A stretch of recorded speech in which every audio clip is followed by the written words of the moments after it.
Thank you for watching. This will be part 2 of my paint Proline beetle body for the Axial Yeti in 3 different ways. I'm not sure if that makes sense, but anyway, last video, most likely you have seen this body over here, which I painted up for Jeremy and Jamera from RC Militia.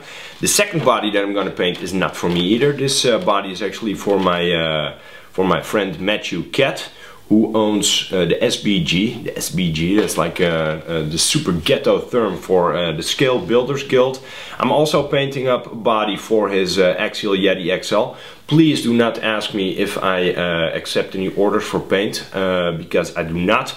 In rare cases, if you are like a good friend of mine, or if you really mean something in the hobby and you put in a true effort to make a difference, like for example Matthew does, I will paint up a body for you, but in general I do not have time between fixing my own cars, running them, family, friends and all that stuff. It is really hard to find time for me to do anything else. So I will put a link in the description box to my buddy Keith Marino. I will put his email in the description box. If you have any questions about getting some custom paint work done, if you're looking for somebody who is highly skilled, who really knows his paint and who can hook you up with like a paint job that you really like, you need to hit him up, because he will be able to sort it out for you, and well, satisfaction guaranteed, put it like that.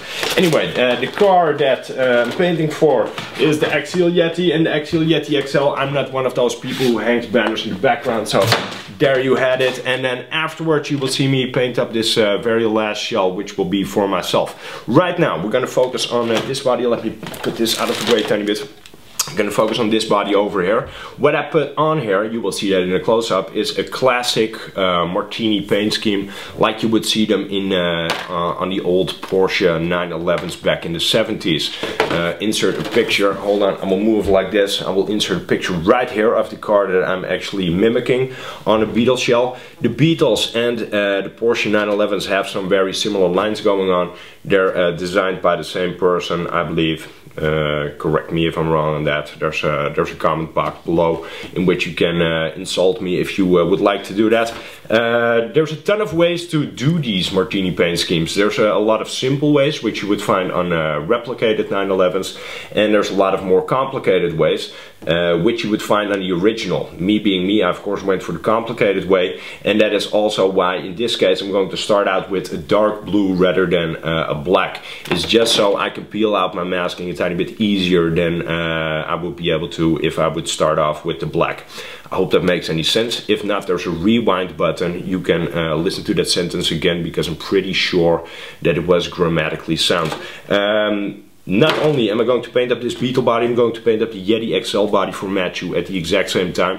He wanted to have a 2015 Red Bull theme on that one. I'm not going to do that. I'm going to put a Martini Porsche paint scheme on that one as well. I got some Scale Builders Guild logos going on the car. I modified the Martini logo in Photoshop. Let me see if I can find it. It is right over here. Printed it out in reverse, as I always do. Cut it out, and on the Yeti XL body I also put some Axial logos. The good thing about getting stickers with your car, that's also why there's a sticker sheet right outside of the frame on my table, is that you can actually put the stickers on the clear overspray film, and you can cut them out on the inside. That way you do not have to use the sticker, physically use it, but you can use it to trace it with your scalpel and peel it out from your masking, whether that's tape or liquid mask, that does not really matter. Anyway, I finished up doing all that. All my cuts are made. Remember, don't go paint one coat and then cut again in your masking, because that does not work. You cut everything in one go, then you set off the painting, and all you need to do is peel every step of the way. So that's also what I'm going to do over here. Enough talk, let's paint.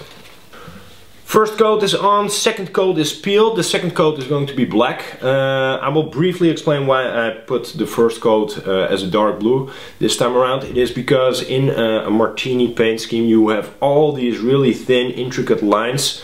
A dark blue, a light blue, a dark blue, a light blue, a dark blue, a red, a dark blue, a light blue, a dark blue, a light blue, and again a dark blue, and this is all sided by silver. I know this sounds really complicated, but it isn't. So in order to make sure that you can peel that in a bit of an easier way, it is a good idea to start out with the dark blue, back it up with the black so it just becomes a tiny bit more intense, and that way you sort of free up all those other lines, makes it easier to weed them out afterwards. I said weed them out, I don't smoke that stuff. Anyway, so right now I'm going to put on the black. Once that's done, I also have all of the details on. So in the SBG logo, for example, the black, weeding that out is the most work. In all the Martini logos that say I'm that guy on this particular car, the black is also the most work. I also put I like tiny trucks on the side of the Yeti Xl Body. Matthew does like tiny trucks, and I put axialracing.com web address plus logo on the sides of that shell. So I think enough talking. Let's go paint that second color. Afterwards it will be really easy. It is a matter of painting up the red, painting up the light blue, painting some silver, and backing everything with white.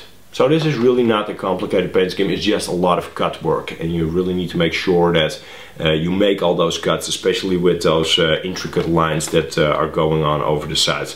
When I said that there's a ton of ways to do it, and then there's a ton of images that you will find if you look for a Martini Porsche, I'm referring to the lines that go over the side over here in that Beetle body.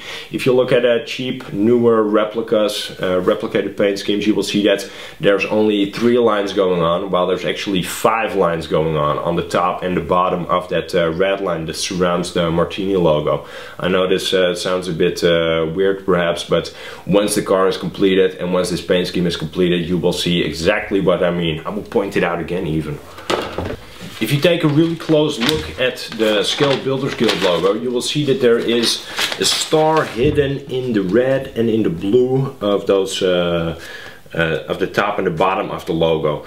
Now, the star is a bit lighter in color than the surrounding area. So what I want to do is I want to see if I can replicate that with Rattlecans. So I will be spraying a dark blue metallic that's from the top of my head a PS59, which is significantly darker than any other type of blue that Tamiya carries, over the top here. So I'm going to spray it against the hard edge on the shell, of course, and I'm going to do the same at the top. I'm going to spray a metallic red along the bottom. Afterwards I'm going to back the blue with a regular blue, and I'm going to back the red with regular red. Hope that makes any sense. It's just a tiny tone difference, and I think just putting in a tiny bit of detail like that will make a huge difference in the end. If you have a fleet of cars, then painting multiple bodies at the same time really has its advantages. You're peeling everything at the same go, you're filling all those colors in at the same time. In the end, I think you will even save some paint. So keep that in mind. If you plan on doing something similar on a few different cars, doing it at the same time can really pay off. Let's start off with this one, see what I did. This body, as I said before, this one is completely inspired on the Porsche 911, not sure what year, the Martini inspired paint scheme that they have going on there. Of course, this is not a Porsche, so I needed to sort of improvise my way around some of the corners and make it match as close as I could. So what I did, since it isn't a Porsche, I did pull up the lines over here a tiny bit to the flatter edge of the hood, just so I can give the car a tiny bit of a sleeker look, and also to enable me to put in like a fake bumper. A really distinguishing part of that paint scheme on a Porsche 911 is the red front bumper, so I wanted to replicate that on mine as well. Now, on the Porsche cars you will see it's a Porsche or Martini Racing. On the car over here it says Proline. You cannot see it currently because the headlights are in the way, but once I pull the body off and get some close-ups you will be able to see that. Apart from that, it is pretty much an exact copy of what you would see on that Porsche 911. One exception, of course, is the Scale Builders Guild logo that I put on the roof, and there's a few tiny tweaks left and right just to make it a bit more personal for Matthew, who owns the Scale Builders Guild.